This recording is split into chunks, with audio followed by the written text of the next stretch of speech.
cushion.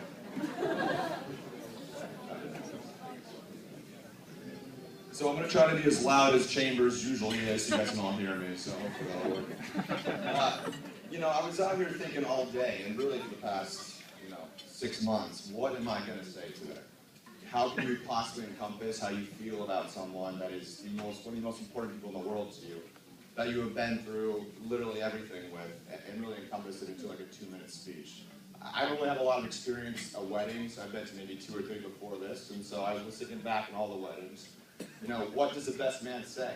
And I was thinking to myself, every wedding I've been to, it's been basically the brother of the groom who's giving the speech. And they talk about all the stories as they were little kids, and everything they had gone through when they were growing up. And I was thinking to myself, Chambers and I met each other later in life, we met in college, but this guy is my brother. And so that's basically how I feel about him, so hopefully that'll come out and I'm about to say it, and that's really what our relationship is like. So when Chambers and I first met, and I kind of touched this brief lesson at the rehearsal there, you probably could have had 2 more opposite people that would ever come into contact with each other. We were 18 years old, right out of high school. I was this kid from suburban Virginia. Chambers was this like 6'3" guy in Aeropostale clothes, a flat top. Literally, I think 3 or 4 earrings, 5 earrings probably. My first memory of this guy was like, what the hell is that? If you had told me at that point in time that I would be giving the best man speak at his wedding, almost 10 years later, I would have told you that you were smoking crack. Here we are, and ever since then, it was literally, I remember it so clearly because everything we've been through since has just reinforced, how close that we are. And the one thing I would say is, Chambers will agree with this, it's very rare that you meet someone where you basically have almost a psychic connection.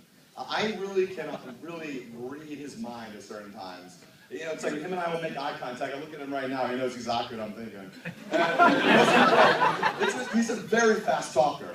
So that comes in handy for me. When people are like, what did you just say? I'm like, oh, he was quoting, some Roman orator or something like that. So that's very beneficial.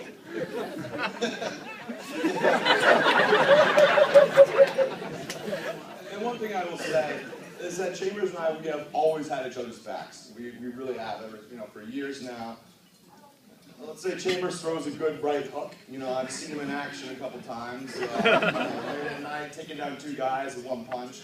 While I was sipping on a beer, at Rick's Diner. So those were always some good times, some fond memories. But in all seriousness, I'm privileged to stand here in front of you guys. I can honestly say that when Rachel and Chambers first seriously started dating in college, I was Chambers' roommate our senior year of college. We were fraternity brothers. We had been best friends for a long time. I really was privileged to have like a front row view of this relationship really starting in earnest and seeing it really blossom over the past 7 years. And I could just tell from the first time, Rachel started coming on seriously that this was something different. And it's been reinforced more and more. These are honestly, and I think everyone here will agree with me, because there's obviously more love in this room than you could possibly imagine. These are 2 of the best people that I ever been privileged to know.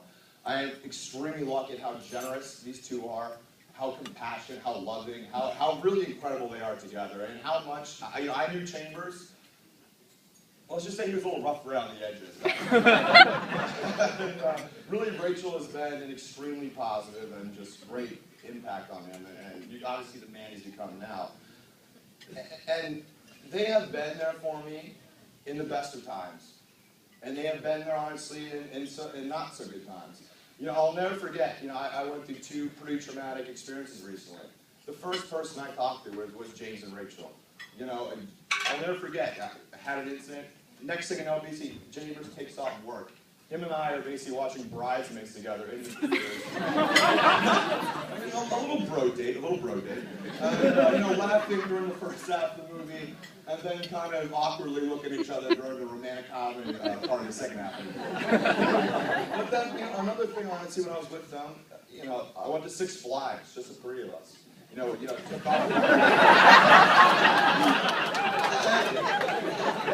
And it's a testament to them, and that's why you laugh, because I agree. It's a little, dodgy, but I have never ever felt a third wheel in this relationship.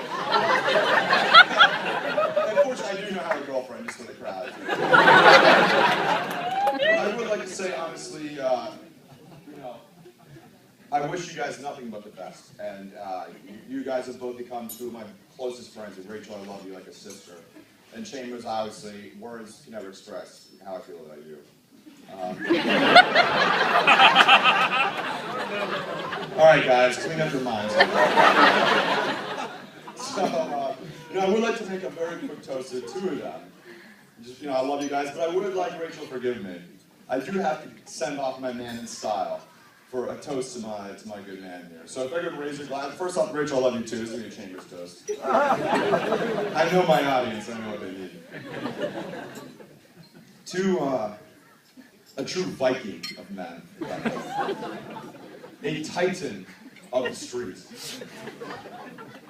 A man whose Goliath impact in everyone's lives can never be overestimated. And to truly, honestly, a renowned orator. And to the best man I know. The man. The myth. The legend. James Chambers.